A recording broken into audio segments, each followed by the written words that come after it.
So right now, I feel Sony is in the process of releasing their new generation of earbuds that all feature a relatively smaller case and updated connectivity, unlike their predecessors, which a lot of them used a Hero and Sidekick setup. Now first, Sony released their WF-1000XM4s, which have amazing ANC, but personally, I am not the biggest fan of their foam ear tips. And more recently, Sony released their LinkBuds, which are a pair of very peculiar earbuds. But today, we're going to check out Sony's new super budget-friendly option, the WF-C500s. Now regarding pricing, the WF-C500s retail for $100. A little steep if you ask me, because at that price, I would just recommend that you upgrade for the Galaxy Buds 2 if they're on sale. But the WF-C500s like to go on sale for $70.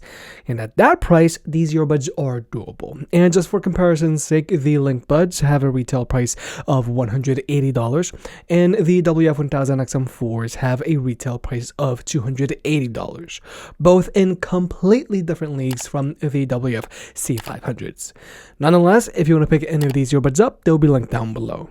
And if you want to further support the channel, check out the merch shelf down below. I've made some shirts and hoodies that look and feel great. And if you've been watching me for a while, you know I can be very particular. So I'll only set my name on something that I'm really proud of. Now first, let's talk about this case. Now the C500's case is doable for everyday carry earbuds, but it certainly isn't my favorite. This case is rather noticeable when you've got it in your pocket.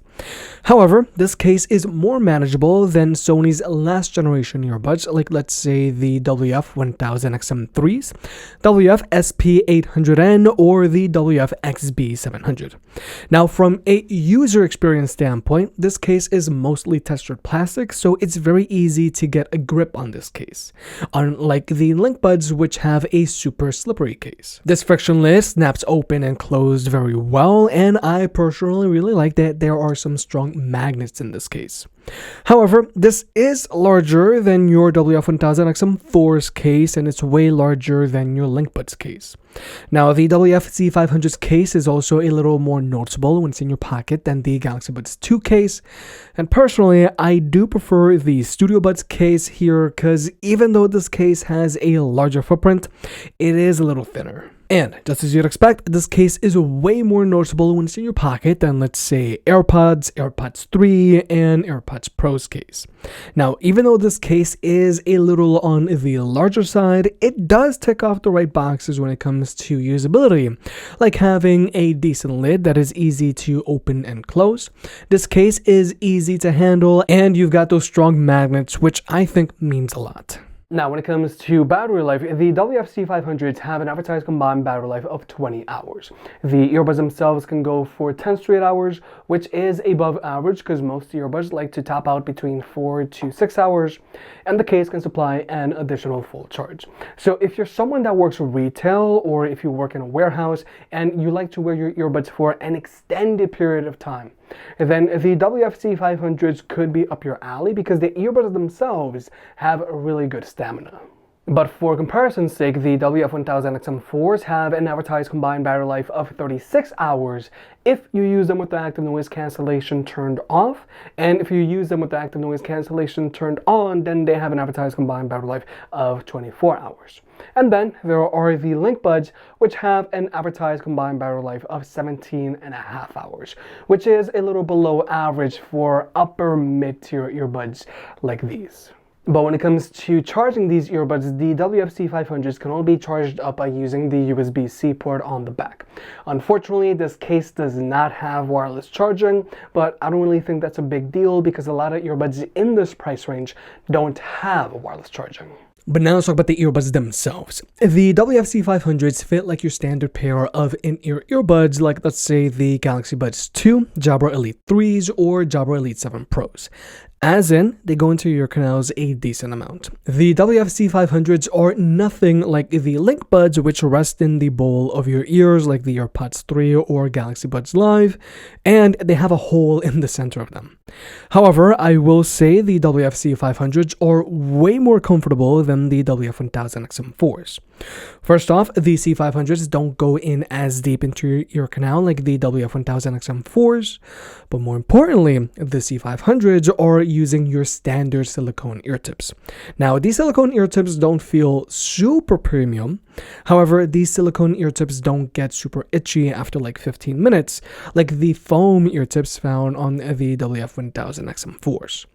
But overall, the WF-C500s have a very similar sculpt to the WF-1000XM4s. These earbuds do a decent job of staying in place, and since these earbuds create a decent seal with your ear canal, they're going to passively block out more noise than your earbuds that just rest in the bowl of your ear, like either your AirPods or Galaxy Buds Live. However, I would mainly recommend these earbuds for casual use, even though the WF-C500s are rocking an IPX4 rating, making them water resistant and a viable option for working out. These earbuds do like to wiggle out if you're moving around too much, especially if you're jogging. Now, when it comes to connectivity, each earbud establishes a connection with your phone. So if you just want to use one earbud at a time, you can use either one. It doesn't matter. And this is the connection setup that we expect to see from our earbuds nowadays. And both the WF-1000XM4s and LinkBuds are also using this type of connection. But personally, I do feel the WF-C500s are best when used with one primary device. Now, just like with all of Sony's other earbuds, these earbuds can only be connected to one device at a time. But let's say if you wanted to switch from one device to another with either the WF-1000XM4s or LinkBuds, all you gotta do is just go into your second Bluetooth device and establish a new Bluetooth connection, and the earbuds will automatically jump from your first device to the second device. Whereas with the C500s, it's not as seamless. Before you go from your first device to your second device, you gotta turn Bluetooth off on the first device and then establish a new connection on the second device. So switching from one device to another isn't as seamless with the C500s. It is an extra step, and it's a very small step, but it is an extra step nonetheless. But when it comes to overall performance, these earbuds do have zero latency across the board when watching movies or videos on your phone, whether you're using an iPhone or an Edge device. And when it comes to audio codecs, the C500s have support for SBC and AAC, just like the LinkBuds, and overall this is pretty standard. Unfortunately, these earbuds don't have LDAC like Sony's more premium earbuds, but LDAC is reserved for Sony's more premium products in general. But now let's talk about listening to music with these earbuds. Now, to keep it short, the WF-C500 sound good enough to get the job done. But just like with a lot of other entry-level earbuds like these, the WF-C500s do have a rather bass-heavy sound signature. But the problem here is that the bass can get a little overpowering at times, the bass can roll off, and the highs can get tinny. Now, thankfully, these earbuds do have a customizable EQ, and I like to lower the bass on these earbuds, raise the mids, and lower the treble as well. This makes these earbuds sound more balanced, it's easier to hear the vocals, and distortion in the highs isn't as big of a problem. But like I said, these earbuds sound good enough to get the job done, but don't expect them to sound as good as, let's say, the Beats Studio Buds, and especially the Sennheiser CX+. Now, when it comes to your MIDI controls, these earbuds are using physical buttons, something that some people will really like. Now, with the left earbud, you can raise and lower the volume, and with the right earbud, you can play or pause your music, you can skip through your music, and you can press and hold to activate your voice assistant. But unfortunately, you cannot customize the layout of your buttons like you can with Sony's other earbuds. And one thing that I do have to point out about the WF-C500s is that they don't have proximity sensors. So these earbuds will not automatically play or pause your music if you take them out of your ears or put them back in. And personally, I do feel that this is a major inconvenience, and given these earbuds' price, I feel that they should have proximity sensors. And another feature that I feel these earbuds should have is an ambient mode. Given these earbuds' price and the fact that a lot of other entry-level earbuds are now coming included with an ambient mode, not having an ambient mode here does feel like a major letdown. And besides, a decent ambient mode is very useful, especially if you're a daily commuter, and it's especially useful on a pair of in-ear earbuds. But finally, here's the microphone test. Now, this has never been Sony's strong suit, but thanks to some improvements and firmware updates, the microphone on the WF-1000XM4s does sound better, but Sony still has some work to do here.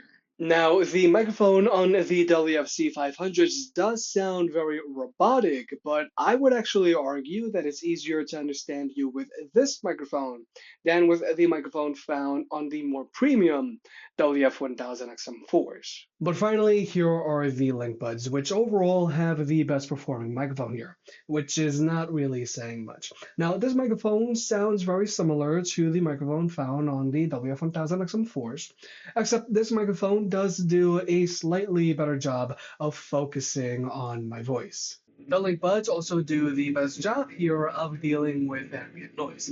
As you can hear, this microphone is blocking out this road noise while keeping my voice front and center. Whereas with the C500s, I do sound rather choppy, but you can still understand me. Whereas with the WF-1000 XM4s, I sound shallow and hollow, but I don't sound as choppy as the WF-C500s. And when it comes to blocking out chatter, the WF-1000 XM4s still sound shallow, but there isn't as much static in the background this time around. Whereas with the WF-C500s, my voice is more forward, but there still is a decent amount of choppiness. Nonetheless, I do prefer this microphone over the WF-1000 C4s. But finally, here are the link buds. Now, my voice does sound a little hollow, but this microphone is doing a decent job of separating my voice from all of this chatter, and there isn't any static in the background or any choppiness. Overall, I do think the link buds have the best performing microphone here, but like I said, that's not really saying much, and this microphone does pale in comparison to, let's say, the Earbuds 3. Now, even though the WFC 500s don't have the best performing microphone, I do think it's passable for a pair of entry-level earbuds. But with all that being said, the Sony WF-C500s are a justifiable pickup if you can get them on sale. If you can get these earbuds on sale, the WF-C500s are a very budget-friendly option to consider. From a usability standpoint, the WF-C500s fit well. They fit way better than the WF-1000XM4s because they don't go in as deep and they don't get itchy. Their case ticks off all the right boxes when it comes to handling it. They have good stamina on a single charge, they sound good enough, and their microphone is usable. However, personally, I do wish these earbuds had an ambient mode, and proximity sensors would have been very nice as well. If you made it this far, I guess you enjoyed the video, so hit the like button and get subscribed. If you want to pick any of the products up, they'll be linked down below. And if you want to further support the channel, check out the merch. I made some shirts and hoodies that look and feel great. And, you know, I can be very particular, so I'll only slap my name on something that I'm really proud of.